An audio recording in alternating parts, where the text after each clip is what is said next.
Hello YouTube, I'm Toby. Today is a very good day because I got a package.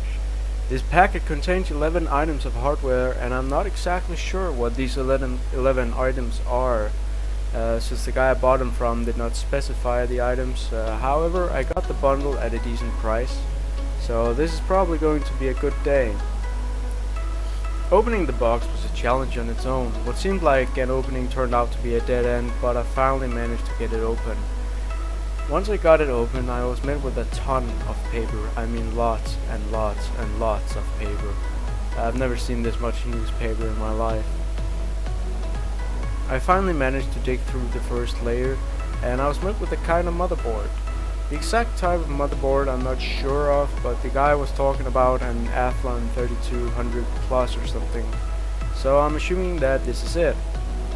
On the board we will find a beefy CPU cooler and 2 sticks of RAM.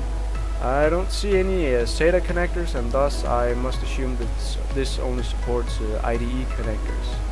This kinda sucks since I like IDE connectors and hardware, but this could turn into an interesting project someday. Item number 2 is also a motherboard. Once again, I'm not sure what kind of motherboard or CPU it is. I'm assuming it to be some kind of AMD CPU, but I might be wrong. From what I can gather of information from this board, it seems to be made by ASUS and is supporting socket 940 CPUs. Sadly though, the board seems to be slightly damaged in some places, but it does look like I can fix these minor dents and bends. I mean, it just seems to be a few pins here and there and a few capacitors, so should be an easy fix, I hope. Item number 3, this appears to be a graphics card. It feels beefy and it's nicely wrapped in paper. Once I got it out of the paper, it turned out to be the NVIDIA GeForce GTX 275. I don't know much about this card other than the fact that it looks nice. It is a blower design. Believe it or not, I have never owned a graphics card with a blower before.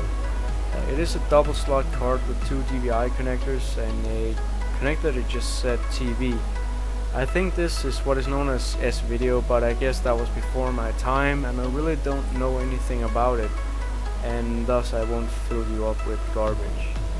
To power this card, you'll need 2 6-pin connectors. I personally can't wait to play around with this card. The 4th item on our list is also nicely wrapped in paper. This turned out to be another NVIDIA card. This is the 9600 GT. It's a single slot card also with 2 DVI connectors and yet again a TV connector. It does look like this cooling method on this is attempted mix between a blower and an open cooler, but hey, as long as it works, I don't care what it looks like. I already have an idea of what I want to use this card for. My home theater PC is longing for an upgrade and I think this might be it. I just hope that the power supply in my home theater PC has a 6-pin connector, since this card does require it. 5th item on our list is yet another graphics card. This one has a picture of a beautiful warrior princess or whatever on it. As you might have probably guessed, this is the ASUS EN9800 GTX graphics card. Design wise, this also has a blower style cooling solution. It does require 2 6-pin connectors and has a dual DVI and TV output. I'm starting to sense a pattern here. In general, this card looks very well made, and it also feels a little heavy. I'm not sure what the future holds for this card. I might just sell it once I'm done playing with it, of course. 6th item on our list is also nicely packaged. I mean, it's like Christmas today. Once I unpacked it, it turned out to be the ASUS EN9800 GT. It looks kinda weird, if I have to be honest with you, but still interesting. Just like all the other cards, this one also has a dual DVI and TV interface. It looks like I'll have to go buy an adapter sometime soon. When it comes to power interfaces though, this one uses a single 6-pin connector. Number 7 is some random ATI graphics card. I really couldn't figure out what the name was for this one, but I've gotten so many new toys that I frankly don't really care.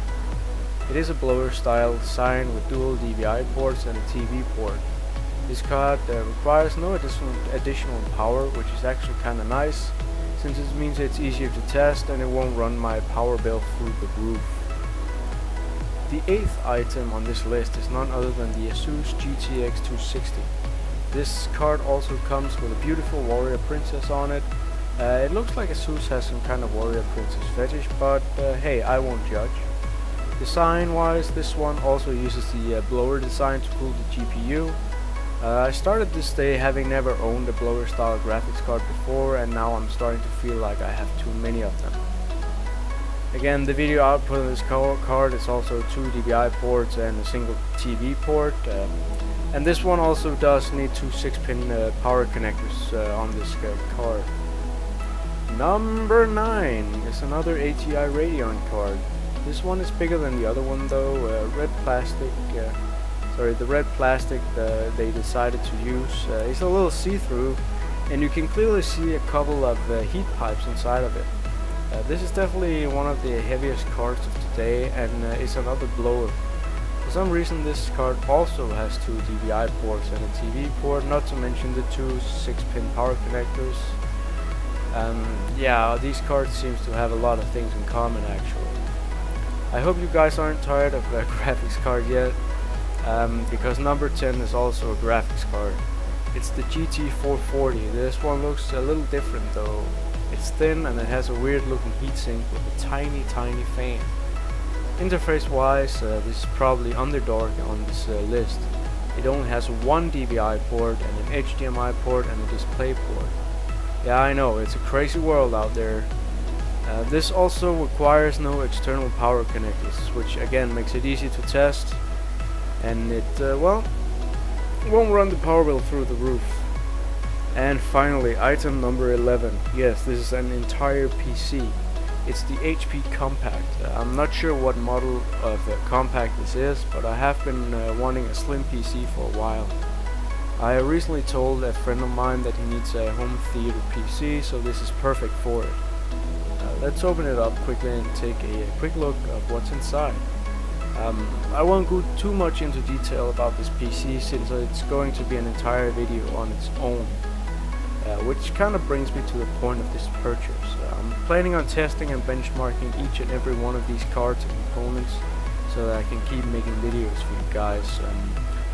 I know this channel is still small, but I like making these videos, and I surely hope that you guys enjoy them. I also went away from using Windows Movie Maker and started using a program called Filmora in the hopes of making a better quality videos. Yeah, I really hope you enjoyed this video. Please leave suggestions for videos or what I could do better in the comment section. And thank you very much for watching this video.